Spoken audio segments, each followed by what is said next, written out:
Good morning, afternoon, or evening, everybody, and welcome to Pangolin, the Conservation Podcast, the show dedicated to exploring and amplifying the world's underappreciated conservation stories. The stories that inspire me, and I hope will inspire you too. I'm your host, Jack Baker, and today we are doing things just a little bit differently to normal. Hope you don't mind. Some of you may remember that about 2 years ago, we released an episode all about the wonderful, the charismatic, the brilliant, the fantastic, the incredibly tall world of giraffes. And, well, since this series is a celebration of all things Africa, it felt wrong not to include it here. I loved that episode, I loved the conversation I had, and so I thought, well, let's just bring it back. Let's celebrate the giraffe all over again, and because it's my show and I decide the rules, that's exactly what we are going to be doing today, and I'm so happy. So, today, as if it was the first time, I am joined by the incredible Julian and Stephanie Fennessy from the Giraffe Conservation Foundation to discuss all things giraffe. We talk about all of their incredible work all across the continent of Africa, the wonderful education programs they're running, and the practical field kind of conservation actions and initiatives that they operate. And it's just a brilliant chat. And I re-listened to it before I republish it here now, and it threw me back to when it was first recorded, and I remember loving chatting with them then, and I loved it even more listening back to it now, and so I really hope you enjoy. I should also, of course, say that since the episode aired, they had, spoiler alert, we talk about the fact they wanted to come to Scotland. They did come to Scotland. I got to chat to them, I got to see them present at Edinburgh Zoo, and it was just wonderful, and it was like a weird full circle moment for me where you're kind of like, it's so wonderful that the podcast is they knew who I was and they shouted me out during the presentation, and it was just so beautiful and wonderful, and I can't say enough nice things about them. They're just fantastic people. I should also say that aside from meeting me, their diary and calendar has included a lot of hard work and a lot of really impressive conservation action. The Giraffe Conservation Foundation now works in around 18 countries on kind of anti-poaching campaigns and translocations and surveying and education, as I said before, and all sorts of other amazing stuff. So they've just gone from strength to strength to strength to strength to strength since they were on the show the last time. And yeah, I'm so excited for you to hear all about their amazing work. And so I'll not prevent that any longer. In fact, maybe I will. I'll tell you a really terrible joke to get us started. You're going to hate it, but I love it. How do you remember what is on the top of a giraffe's head? Well, they're awesome cones. And that's how you remember they're called ossicones. Hey! I'm sorry. I've ruined it. I've ruined the vibe. Without further ado, let's just get started before I say anything else stupid.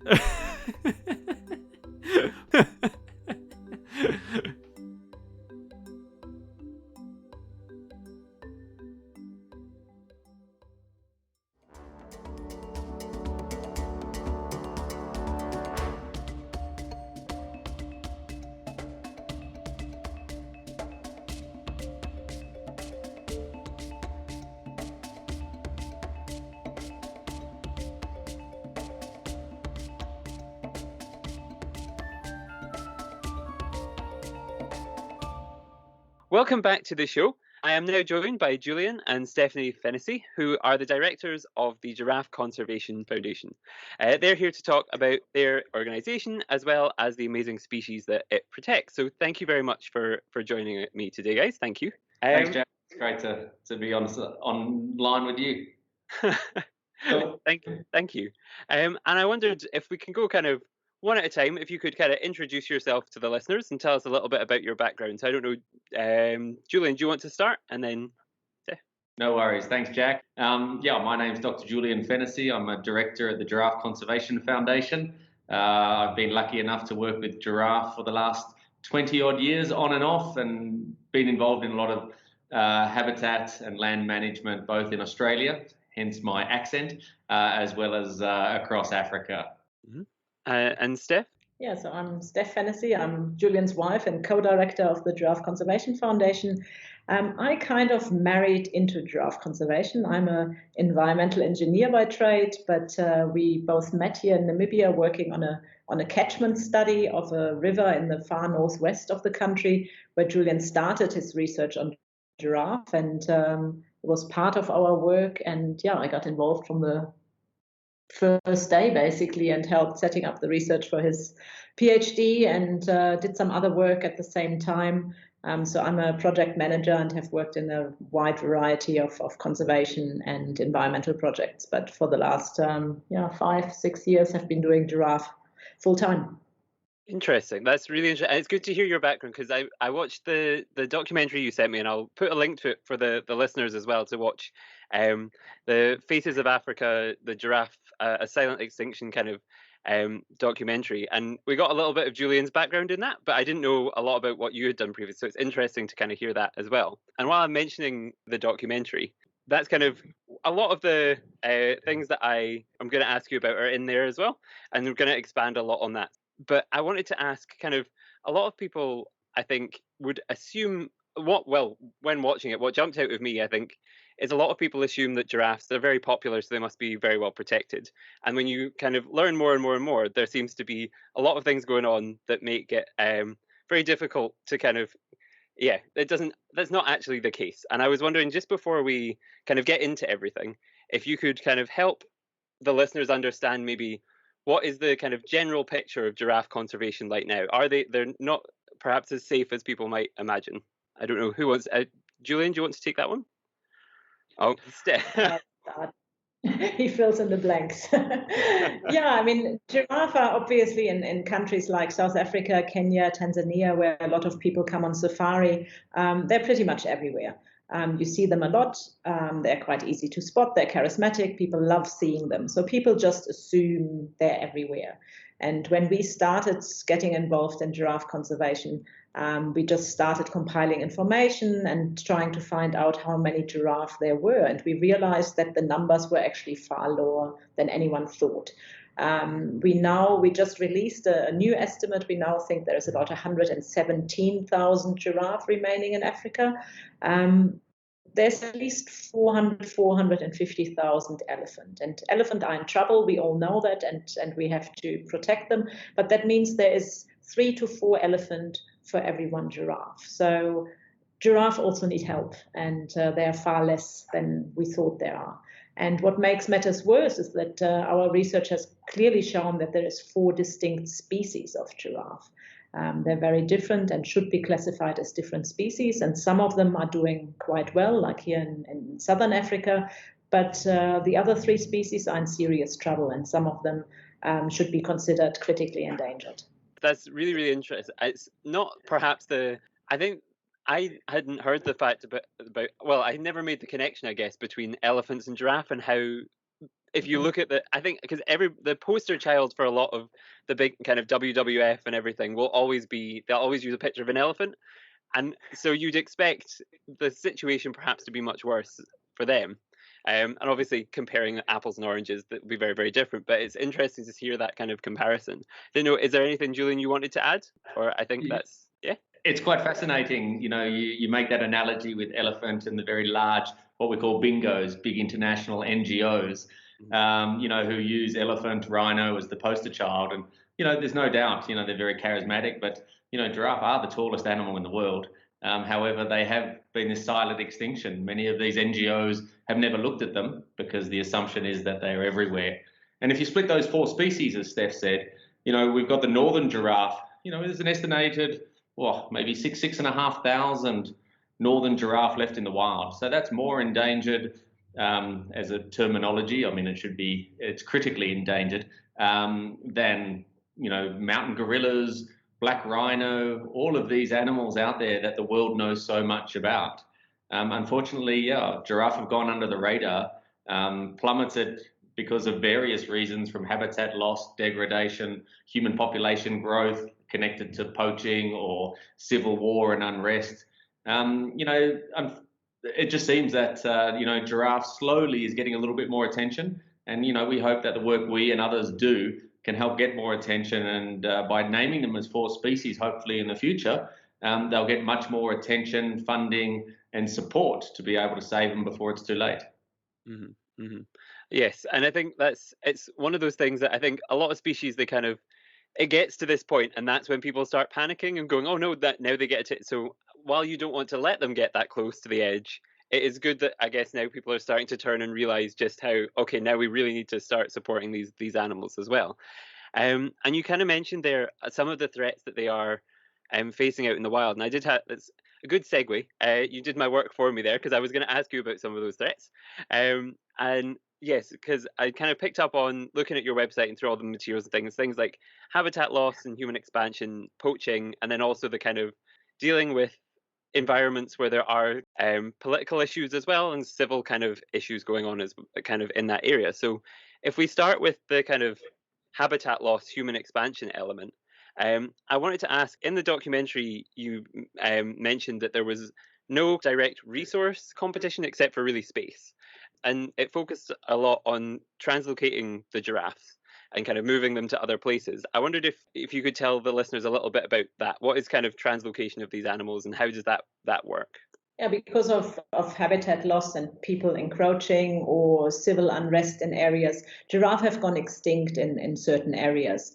But things have changed, political systems have changed, and some of these areas are now protected again. So it would be safe for animals to return. But because large-scale movements are restricted in many African countries. In many countries, giraffe and other wildlife only occur in national parks, and they obviously can't freely move in between them. So they can't really expand their range by themselves. So this is where we and the governments come in and help them to expand their range. If another national park that might be disconnected but is politically safe again, and the habitat is suitable for giraffe, we can help to bring giraffe back into that area by physically moving them, which sounds very easy. But as you can imagine, because of their physiology, a giraffe can't be picked up so easily and just transported. So it's quite an involved process. It makes for good pictures, so obviously it's very popular for documentaries and photos. But it's a massive operation that requires long planning. It's dangerous for people and for animals, and costs a lot of money. But it's a very valuable tool, really, to increase the range of giraffe and bring them back into areas where they have gone locally extinct. And I think just to add to that, Jack, I mean, as conservation in Africa, if not the world, the biggest thing moving forward is habitat. If we can save as much habitat as possible, the suite of animals that live in and amongst it will have a better hope. So whether that's a lion, an elephant, giraffe, whatever.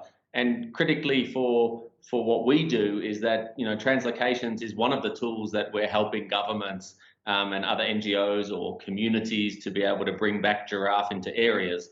At the moment, I think we work in more than 100 million acres of land across Africa. That's good giraffe habitats, trying to help bring them back to some areas. But the bottom line is translocation. Yeah, it's quite sexy looking for a lot of people, and it's a great way to do it. But it's something that you can't do every day because the amount of money involved in conservation is not endless, unfortunately, at the moment. But definitely very successful in the ones that we've done so far in Uganda, Malawi, Niger, Namibia, and so on. So it's all working well. And maybe just to add to that still is that giraffe are just a really good flagship species then as well. Once they're quite charismatic, everyone loves giraffe. They're not really controversial normally. But so most local people don't mind having giraffe in their area. So once the giraffe are there and they're protected, that really helps to protect the land, which then can be repopulated with other animals as well. So it's a bit of a knock-on effect. Mm-hmm. That's really, yeah. And because earlier this year, I was speaking to people who were kind of reintroducing species in the UK, things like bison, to kind of test this theory. And it's amazing the way that the kind of just one species, if it's big enough and has certain elements, if it's charismatic enough in a way to attract like protections, or if it's ecologically valuable in a way to that it has these kind of other effects that one thing can have so many knock-on effects, make such a huge difference beyond simply just adding an iconic animal back into a landscape. It's a lot more than that. It's really, really interesting. And I wondered, you were kind of you touched on how it was a bit sometimes difficult to kind of do these translocations and find the kind of funding or the kind of moving the animals around. What is the alternative there? When there is the kind of spaces that need filled, is there any other kind of methods that you use, or how do you deal with it when that's not a possibility? So where giraffe currently exists, it's most important to be able to conserve and save the populations there. That's, 101. So we work with governments to, whether it's anti-poaching or de-snaring work, if there's issues like in Murchison Falls National Park, we have a full-time veterinarian team working with the government there on the ground. So that's critical to better monitor them through surveys, and then we can see if there's fluctuations or changes in population. So that's one of the first things we do. And then obviously assessing if those threats in any area have changed, and if they're becoming too threatened, and as we say, if we've got all our eggs in one basket, then we need to find alternative areas to be able to bring these giraffe to. Some of these giraffe populations, as we said, are very threatened. There's just over 600 left in Niger, and they were up from 49 individuals in the wild. So this is a very low population. We've done a lot of work behind the scenes around it, and found a place that government and community are happy to bring giraffe. But it's not something that you just do overnight. This took many years of planning, discussions, developing a national strategy, implementing it where the giraffe currently exist, and then ongoing monitoring that's happening in the field now. Mm-hmm. That's really interesting. I guess the difficult thing about giraffe is it is a big animal, so it can give you one heck of a kick, or it can give you there's a whole number of things that you're going to have to take into account when moving these things that make it probably a very difficult and expensive process to do. So yes, I can imagine not the easiest thing in the world. I wanted to. We can add to that, Jack. That we've all had a little bit of niggles and problems, whether it's been a broken arm here or broken ribs or things like that, they all add up. And, the most important thing is we want to keep both the animal and people safe. Mm-hmm. But, they say you should never work with animals and children. And, our kids love to come with us. So, we've ticked both of those boxes. Yes, having worked in I always wonder that. I don't have kids, but went and worked in a zoo and all these things, and chose to work in a place where there are animals and they are children, and it's kind of, they're not my, I have to keep them safe because I am responsible in a way, but I can't imagine if they were mine, the stress level would be about 10 times more. So that's, bold choice. Do you think, side note, do you think they, having done it and come with you and do it, is that like what they want to do? Are they going to be the next generation of giraffe conservationists, do you think? We rather want them to have a real job and earn some money, so we encourage them to do something else. No. They're actually both very different, and our daughter is really, she loves animals, and I think she's quite keen. But recently we went to a bank, into like the higher levels into a bank, and she came home that night and said now she wants to work in a bank now. She was very impressed with the office space. And I think our son at the moment would love to become a professional gamer, but let's see. They're 12 and 15, so there's still a bit of time and hope. That's my sister. She's vegan. She's very ethically aware. She does all these things. But at the end of the day, she's studying business at university, because I think she's the same. She likes, and she will do her bit, but also the money side is probably quite important as well. So I do see the appeal. I'll probably be the one who ends up kind of mooching off of her. That's the thing. Exactly. So at least we have one of them is the sensible one. But I mean, it's amazing. They have been to some amazing places and working with some amazing people, working with a whole group of rangers from Uganda and being involved. That is just an amazing experience for them. And we really hope that they can value it at some stage. Sometimes now they just say, can't we do like something proper and do a proper holiday? But I guess you always wish for what you don't have. I was going to say, a proper holiday. I would kill for a holiday like that. I can't. Another giraffe translocation, Mom. But yes, that's yes. Well, maybe you'll convince them in the. Well, actually, no. You want them to do them. They can then fund you doing more of the like translocations. That's the way to do it. Well, But yeah, if there's any very rich, wealthy, young ladies or boys out there that are looking for partners. So your sister, how old is she? But back on track before we get too sidetracked. Back up, giraffe, back on track. So yes, that's the kind of translocation aspect, is kind of moving them from one place to another. And then another thing that I kind of wanted to ask about, especially because season 1 I talked a lot about pangolin, and obviously they're most trafficked mammal in the world, huge international trade in pangolin, and that's not an issue really for giraffe, but there is still poaching that goes on for kind of bushmeat and things like that. And I wanted to ask, how do you start to? It was kind of mentioned. I've seen kind of mentioned on the website in the documentary, kind of the bushmeat trade and this kind of issue. But I wanted to kind of ask, how do you tackle that when you're working across such a large space and it will be used in so many different ways in so many different places? How do you even begin to tackle an issue like that, such as like bushmeat?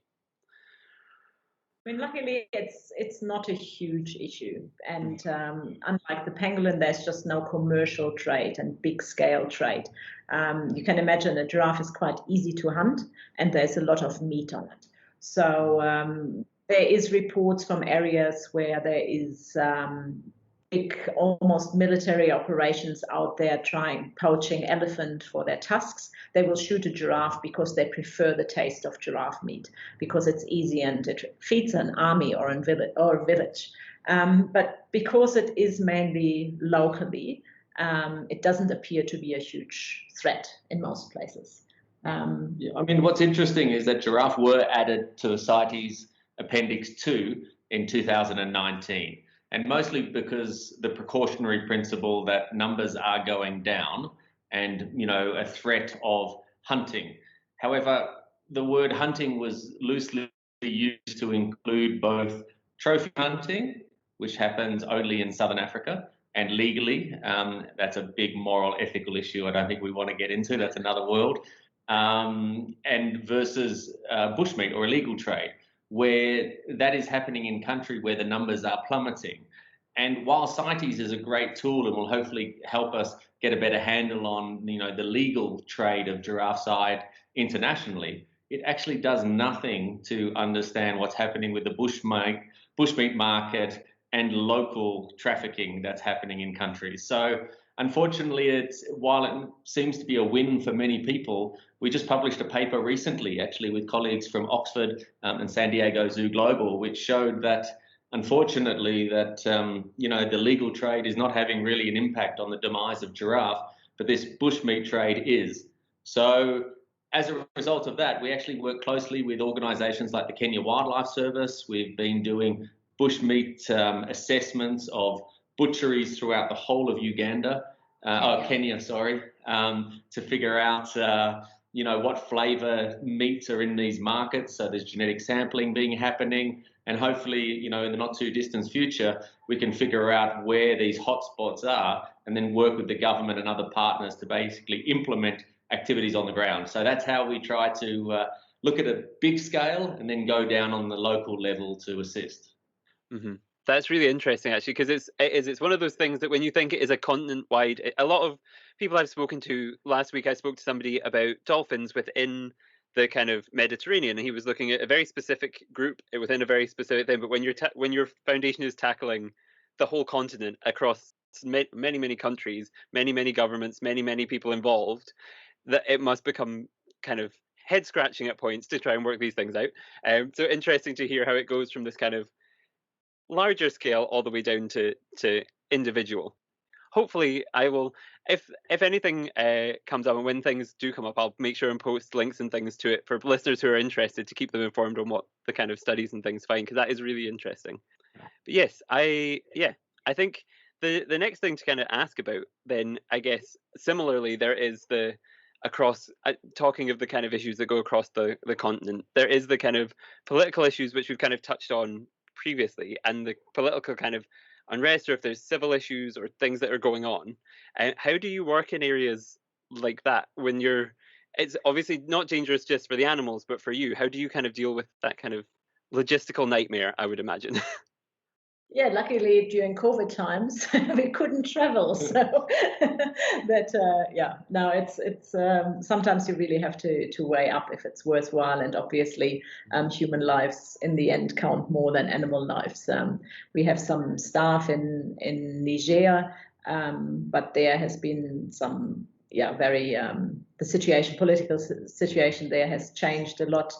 Their movements are limited. Some tourists have been killed there a few years ago, and also some local rangers who we used to work with. Then you really reassess your program in those countries, and we had to reduce our planned activities in Niger significantly because in the end you just really have to weigh up. But we work a lot with local partners.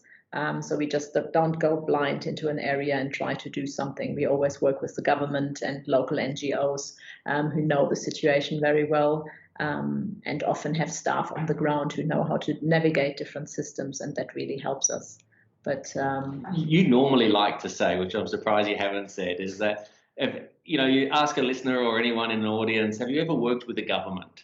Whether it's local or a national government in your country, whether it's, in the UK somewhere or Australia or Germany. And, we know that bureaucracy exists. Now try and work in 16 African countries, and they're all very different. They've all got very different backgrounds. Funnily enough, to the world, Africa is not a country. It's actually a continent.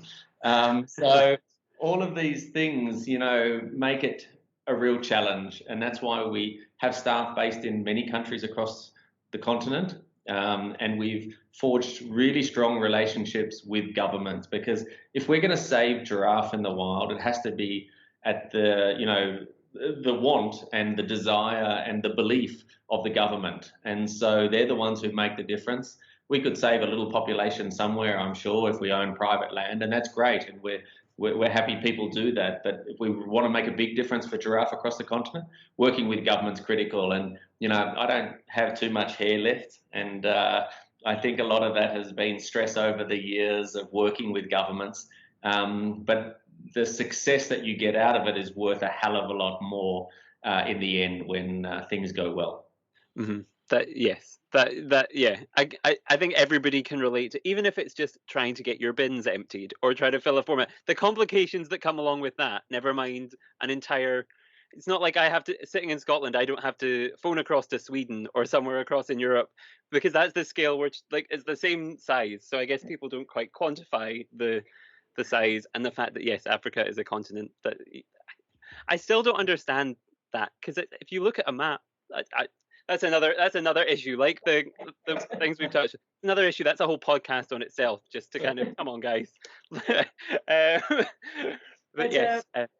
What is probably important to just add to that is that there is just no blueprint for giraffe conservation. The problems of giraffe are so different in different countries, different populations, the threats they are facing. There's some that are similar, but overall the threats are really different. And so it's very important to understand what is going on in each country and each population. And another thing we always say, and what Julian just also touched on, in the end, giraffe have to be saved in Africa by African people.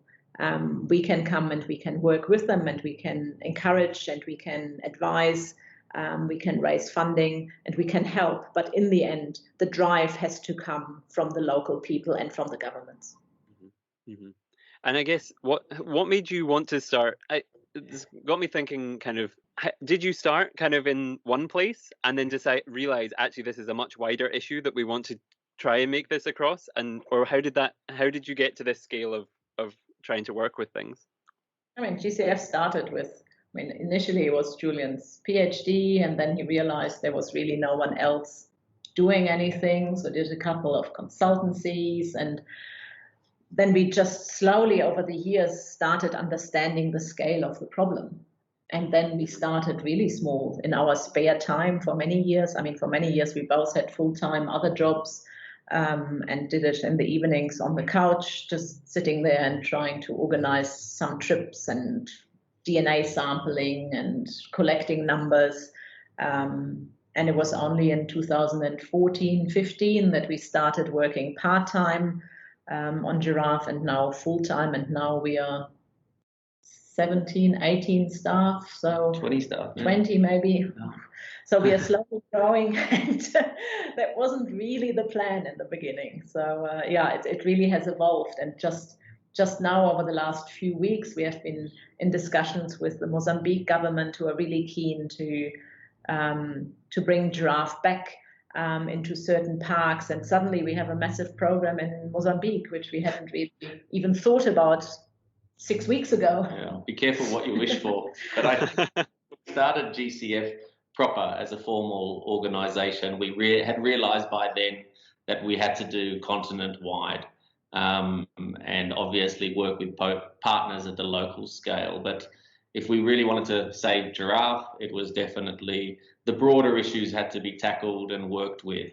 And that's the real challenge. And I think, some days we hope we're making some headway, but other days it feels like it would have been easier just to sort of live in a nice little private reserve and study giraffe and, look at some empirical data and save the world that way. But as we know, that's not really going to do much at the end of the day. Yes, but I guess it's interesting to hear, because I think even before speaking to you and before doing the research, for me, when I was looking at things, it was kind of, your organization would always be the top. When you look for giraffe, it would always be the top thing that came up, or the top. So it's interesting to hear that you didn't necessarily intend at inception for it to be that way, but you've gone on to become probably synonymous, for better or worse for you sometimes, synonymous with giraffe conservation. But yes, because it was even the day we organized this, it was kind of, we were going backwards and forwards, and I think I saw Edinburgh Zoo pop up, they just got giraffes back, and then it was, in association, and just quotes from you, and that's, okay, they're everywhere. It's not just, I haven't, I thought I've tapped onto something here in Scotland. I'll be the first. Oh no, you're here already, but it's good. I mean, with RZSS, the relationship is fantastic, and we're doing a couple of different projects with them at Edinburgh Zoo. But I think equally as good, actually even better for me, is the partnership with Glenmorangie. I do like a wee dram, and so a couple of years ago, I was lucky to come up and give a talk at the zoo, but meet the guys from Glenmorangie, spend some time up at Tain as well, and yeah, unfortunately, COVID has restricted me going back up, but as soon as those flights go up, I'm sure there needs to be a meeting had in Scotland to plan for the next program. I was meant to go down to Namibia. You were meant to come up here. So as soon as those flights are booked, we'll probably be passing each other on a plane, going in opposite directions. But yes, I guess something I wanted to ask about. We kind of have touched on the kind of interactions with, I guess, governments and different partners across the world. And I was going to ask about working with interactions. I wanted to ask a bit more about these interactions with other people, and whether you think that kind of the giraffe being so famous and being so loved has affected. Do you think when you are interacting with governments, do they assume, oh well, the giraffe is so popular, it must be, or are you bringing them new information a lot of the time, or do they think, what's the situation there when you first go to them? It's interesting. You would assume that, lots is known about giraffe. So, one has to be cautious when you go into any of these meetings and discussions that you're not talking at people, but you're discussing with them.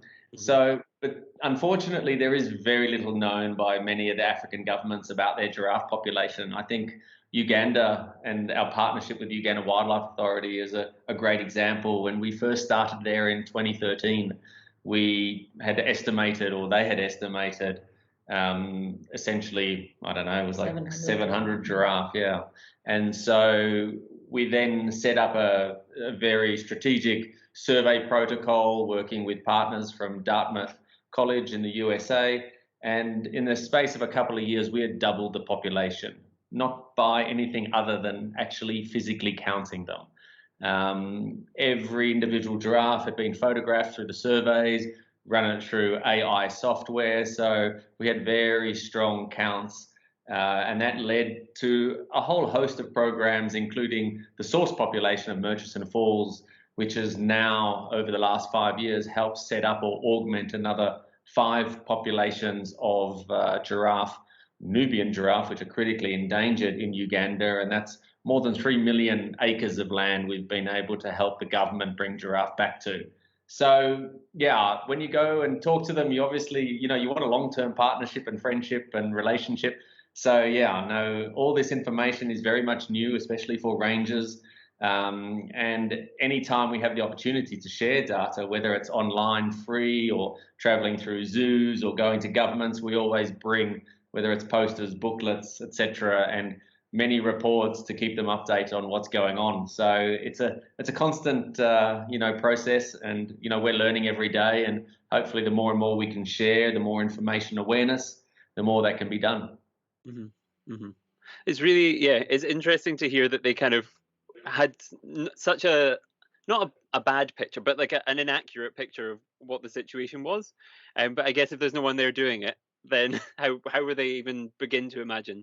Because unless you are seeing them on a daily basis, it's not something that you would be aware of. And I think actually that's something that stood out in the documentary to me. I think a lot of people would assume in Africa, where these animals are from, people would be really aware of the situation on all levels, maybe on government across all the countries and communities and things, but it's not necessarily the case. And the story that jumped out was when you went to, was it your kids' school, and you asked them, and only about half of them had seen a giraffe in real life. I guess that's a shocking picture for people, or a shocking image for me, because I would have just assumed perhaps everybody would be more aware. Have you found on the community level getting support that has been easier or more difficult because there is this lack of awareness? I don't know. What's the situation on the community level with you now? I mean, it differs a lot. I mean, the good thing about giraffe is that they're not very controversial. They're not threatening normally. It's not like lion or an elephant who actually are life-threatening to a lot of people. Most communities are quite happy to share their living space with giraffe, and they're quite happy to see them. But you also have to understand that obviously a lot of people in Africa have never seen any wildlife, because either they live in a city, or in many African countries, wildlife is really just limited to national parks, which then a lot of people will just never visit. So for us, when we had this moment at our kids' school, it was really, our kids go to a private school in Windhoek. There is giraffe living just 10, 15 kilometers from the school, actually outside the capital. Windhoek is quite small.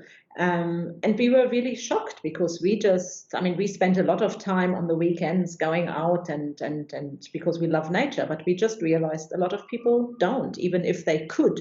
And then we thought further and thought, what about the parents or the kids whose parents can't? They will have never seen anything. So this is when we started an environmental education program here in Windhoek, which is now, we don't really do things in half measure, it turns out. It became the largest environmental education program by numbers in Namibia. So in a non-COVID year, our team takes about 2,500 kids out to a national park for a school day in the field, and just shows them animals if they see them, but it's a national park, so they don't always see animals, but they see tracks, and they talk about nature and their environment. And the real aim we have is not to only show them giraffe, but to show them how beautiful their country is, and that it's really important to protect it. Water is obviously a big issue in a dry country like here, waste.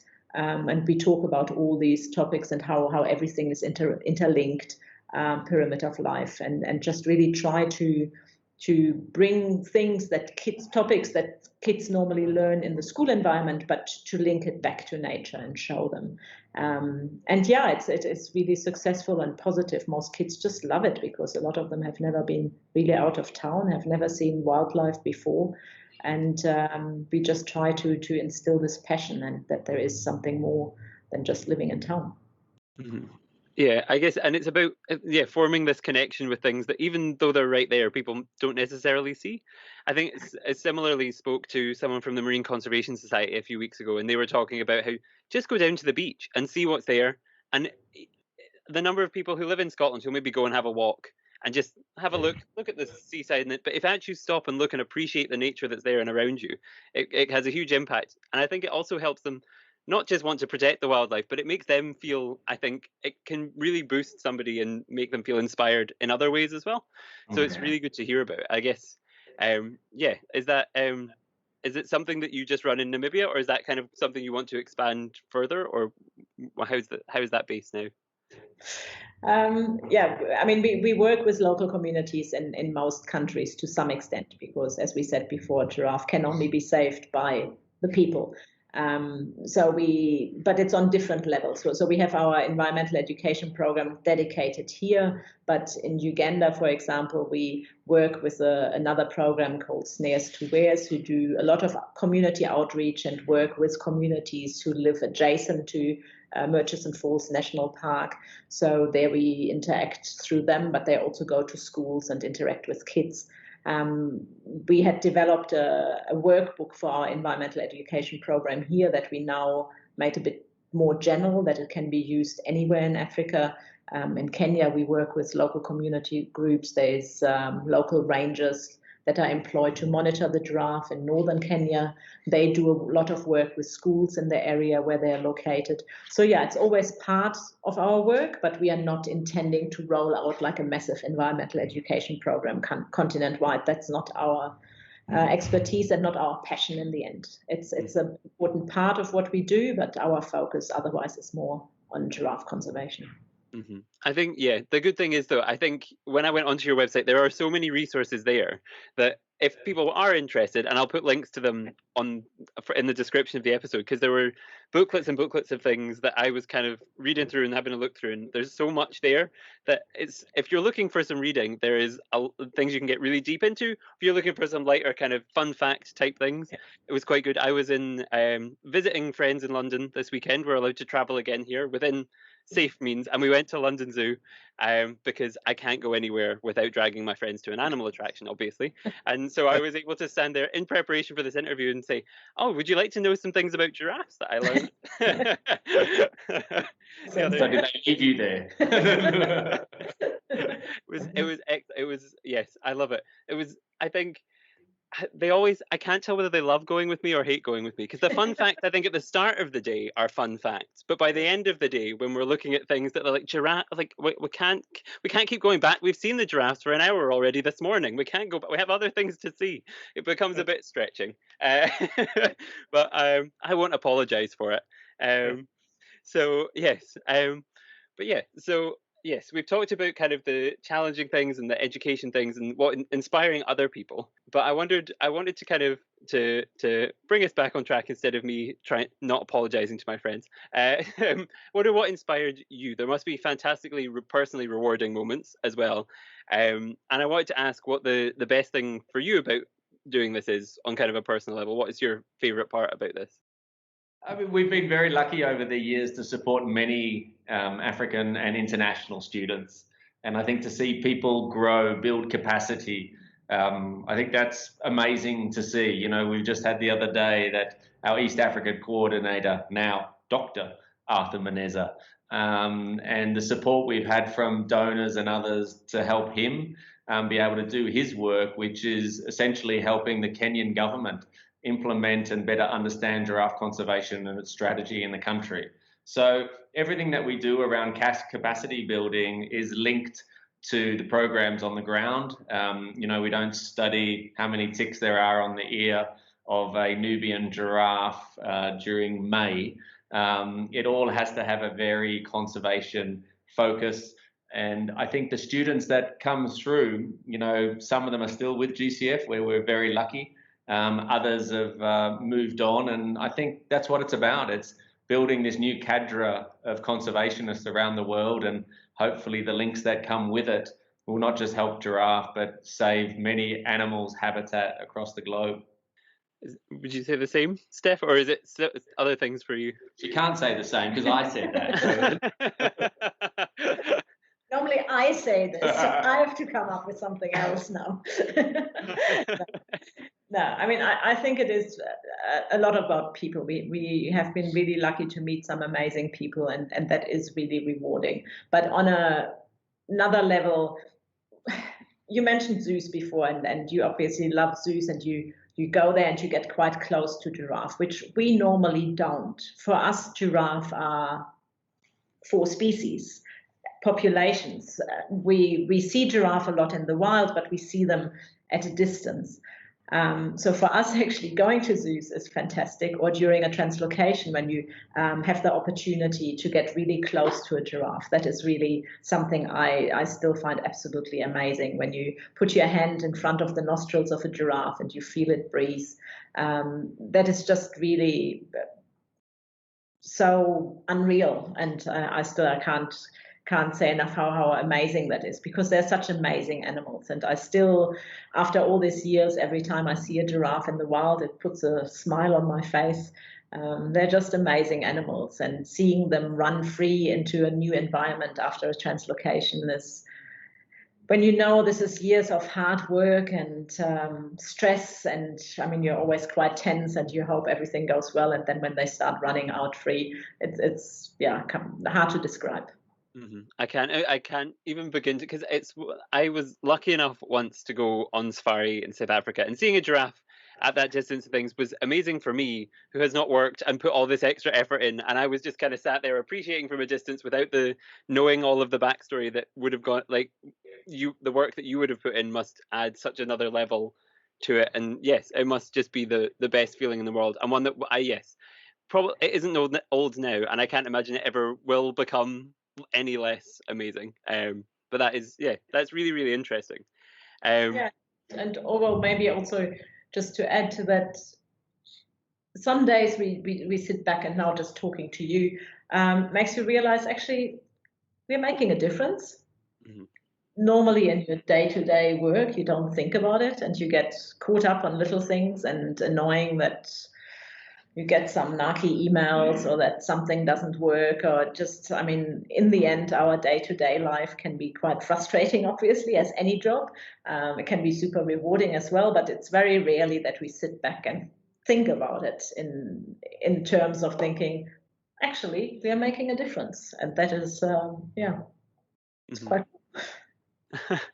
Yes, I'm glad I've helped facilitate that moment today. It's been the reflection of moment, because I think that's a lot of people. I don't know whether it's just when they sit down, when I send a list of questions to people, they sit down and think, oh, because it seems to happen at this point about every interview I do. People go, hang on, are we too quiet? Like, it's been a stressful year with COVID and everything, but when you sit back and look on the whole picture and with everything that's going on, the work has still happened at the end of it's maybe been not the way it has been imagined, but a lot of people have still been able to achieve huge, amazing, incredible things.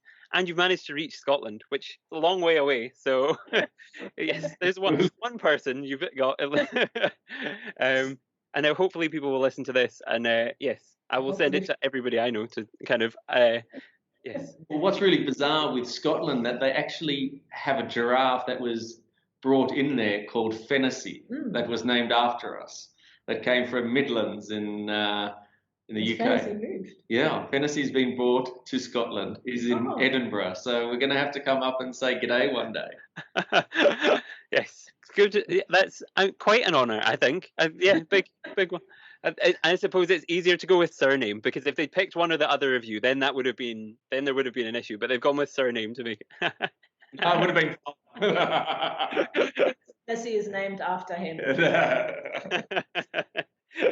Oh, well, that's kind of bringing us towards the end of the interview and the things that I kind of wanted to ask. I wondered, just to kind of wrap up, I guess I was going to ask, looking forward, what are the kind of things that you were most kind of looking forward to doing, or kind of, but there seems to be quite a lot that needs done, so it might be quite a scary question, but what are the things you're most kind of looking forward to doing in the future? What are the big things that you're looking forward to doing?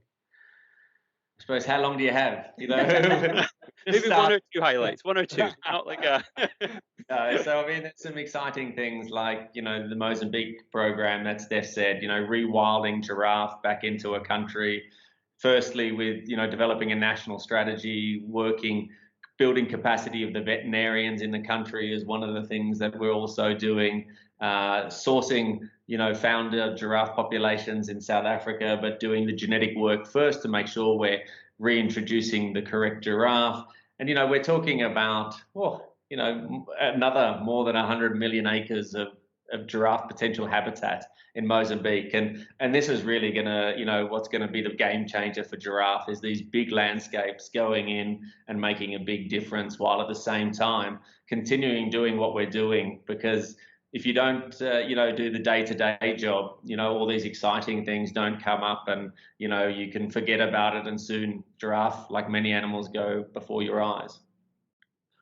Yeah, but on a bit shorter scale now, it's June, which is a big month for us. The 21st of June is World Giraffe Day, the longest day or the longest night here in Africa for us, for the tallest animal. So we hope that we can get a lot of attention to giraffe and raise awareness, and maybe also a little bit of funding to continue with our work. Yes, I think that's the good thing, and I'll make sure to put the links, because this episode will be launching. I was looking forward in the month, and I had planned episodes up to World Giraffe Day, and then your email came in, and I was perfect. I'll slot right in on World Giraffe Day. Yes. So anybody who's listening on World Giraffe Day, happy World Giraffe Day. And I'll put the links down in the description so that people can go, if they are feeling inspired after listening to you, to go and do that. Is there anything else you would recommend they go and look at, or is there anything else that they would recommend that they do, or any sign-off message for the listeners that you would want them to take away? Yeah, we always say, as you rightly pointed out, most people don't know that giraffe are in trouble. So help us share the information, talk to your friends and family, and tell them that giraffe actually do need your help. On our website, you can also adopt a giraffe. It's a symbolic adoption, so it's giraffe that live wild and free in northwestern Namibia, but our team monitors them regularly and writes little updates. So it's quite a nice little program for people to engage a little bit more. So go to our website, adopt a giraffe, or share on social media.